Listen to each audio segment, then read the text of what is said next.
Hi guys, and welcome back. Today we are going to talk about budget traveling. So if you're thinking about maybe leaving your 9 to 5 and wondering if budget travel is for you or what it actually looks like, I just wanted to share some tips with you so you are in the right spot, because exactly a year ago, Jay and I did exactly that. So we have been traveling this whole past year, and I wanted to share some actual costs with you, some experiences that we had, and I also want to share with you ways to save hundreds of dollars as you travel. But before we get into it, if you have any questions, or if I don't answer any of your questions, leave them in the comments below.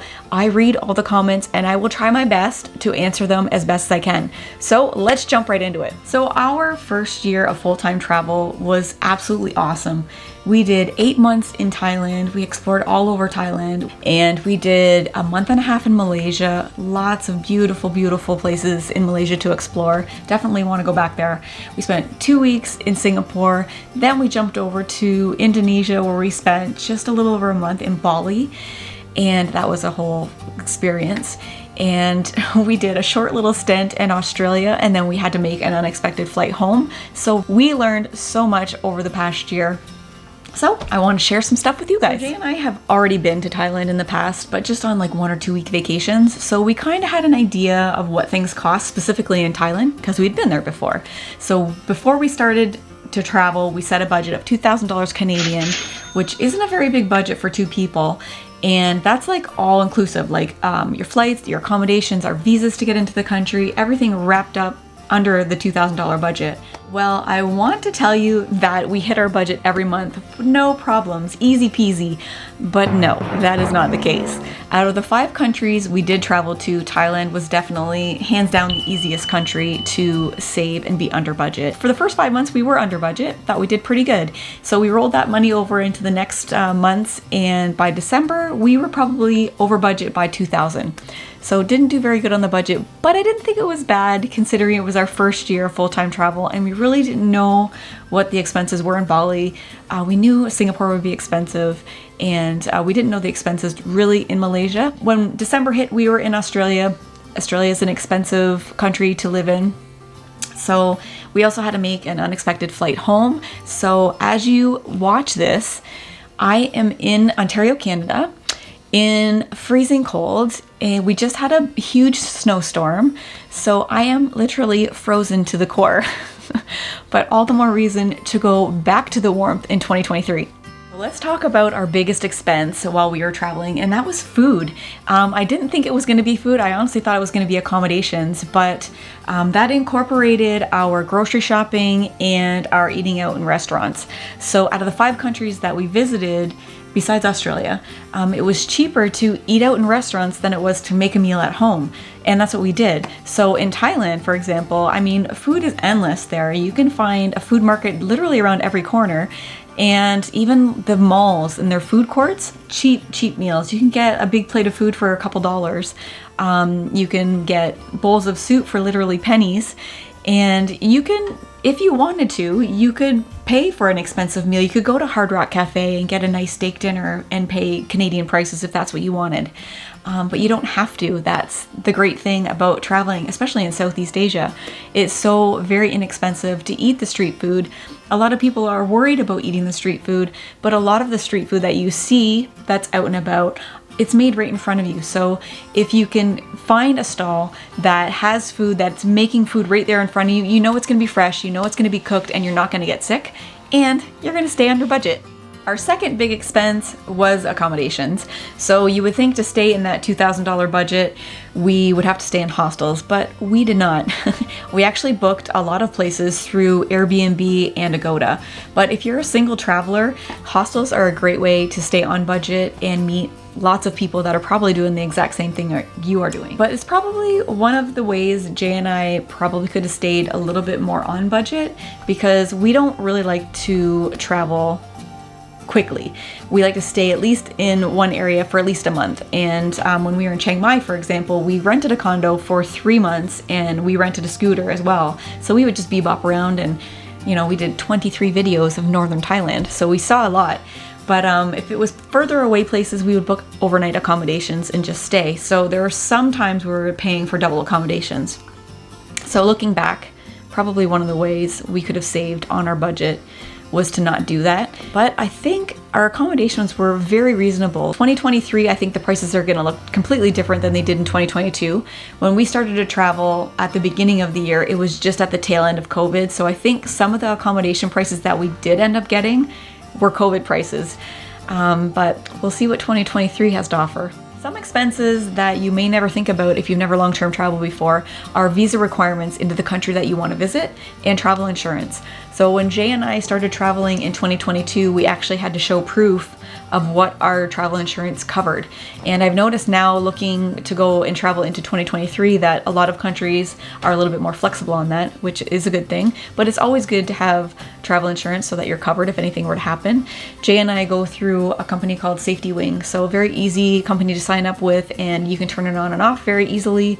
And you can sign up in like less than 15 minutes. But if you're going to a country, you need to know the visa requirements that may determine where you're going to go and for how long. So you got to build that into your budget. So definitely there is some research that needs to be done before you're going and where you're going to know how much those visas are going to cost if you're staying for longer than 30 days. There's always going to be some kind of unexpected expenses that you're going to incur along the way. For example, in February, my phone got stolen, so I had to buy a new phone. Jay's phone ended up breaking while we were in Thailand, so we needed to buy a new phone there. And we needed to get him new prescription sunglasses, and we needed to buy an external hard drive. So all those things kind of add up when you don't really think about it. So I think it's probably a good idea just to kind of set some just in case money aside for those unexpected expenses. There's also going to be personal expenses. Now this category is probably going to be different for everybody, but for us, I kind of categorize that as your reoccurring monthly expenses that are going to come out every month. So we still have a Canadian cell phone. Jay and I both travel with 2 cell phones. We have our Canadian SIM in one phone, and then the country we're in, that SIM in the phone that we use all the time, just so that we don't lose our Canadian SIMs. And we also have our travel insurance that comes out, and we have life insurance back home. So those for us are around $300. So right off that $2,000 budget comes $300. So now we're down with $1,700. So like I said, not a very big budget for 2 people, but we tried it for 2022. What our budget will look like in 2023, we don't know yet. And like I said, this is going to be different for everybody. You might have a car or a house still back home that you're paying for while you're doing your traveling, or maybe there's income coming from your house because you're renting it out. That's something that you all need to factor in your budget when you're deciding if you're going to long-term travel or not. So are you keen on driving a scooter? Do you not want to drive? Do you want to stay in an area that's walkable? Do you want to rent a car instead of a scooter? All things you need to think about in the budget, because cars are more expensive to rent and you'll spend a lot of time in traffic, especially in Bali. So keep that in mind. Scooters, easy, inexpensive. You can bebop, you can get around quite easily on a scooter. It's just a matter of your comfort level and what you want to spend. Okay, so we've talked about the budget and some of the things that you should include in your budget, but we haven't talked about ways to save on the budget. But if there's anything I learned in the last year in traveling is ways to save money, and I want to share with you 3 ways that I think you could save hundreds of dollars. The first one is not easy, and that is to not check a bag at the airport. You can literally save hundreds of dollars alone just not checking a bag. Only carry-ons. So in 2023, Jay and I, we are up for the challenge. We are going to try and do carry-on only.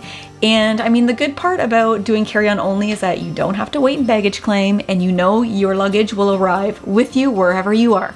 Second way to save money is to stay in places for longer periods of time, for 2 reasons. When you book accommodations, typically if you stay for a month versus a week or 2 weeks, the prices are going to be cheaper if you stay for a monthly term. And also, if you jump around a lot, that increases your flights, your trains, your buses, all that travel expenses goes through the roof. So you want to kind of minimize that a little bit. Also, look for the visas and what the requirements are for that country. So if you're allowed to stay 30 days without paying for a visa, stay your 30 days, then move on. Or if you're allowed to stay for 3 months, stay for 3 months without paying for a visa, then move on. So your travel, your jump around costs will be a lot lower. Good way to save money. So the third way Jay and I save on our budget is doing house sits. So I know this isn't for everybody and it's not free. You do have to pay for it. We have a membership with Trusted House Sitters. It's around $300 for the year.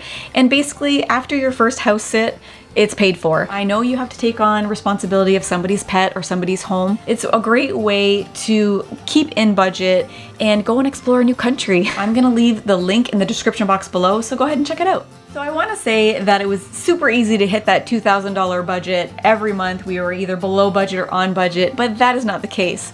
So we set that going into 2022 as a guide, and it's always good now that we've traveled for a year to kind of set some money aside for the just in case or the what ifs. You're always going to have some kind of unexpected expense. As far as our 2023 travel plans, I wish I had more news for you guys, but I do not. We've had a lot of things happen over the Christmas holidays, so we are trying to wrap that up. So once that's complete, we will be flying out to a warmer destination. We just don't know where or when. We're hoping maybe in February, but you guys are going to have to stay tuned for that. You can also follow us on Instagram to see where we're at current times. I also did a full detailed budget when we lived in Chiang Mai. I'm going to leave that in the screen now, so you guys can go ahead and check that out. And yeah, so my goal for 2023 is to do more budget travel videos to share with you guys what we do and what we see, everything to do with budget traveling. So if that is something that you are thinking about doing or maybe interested in, hit that subscribe button, give me a big thumbs up, and we will see you next year. Bye guys.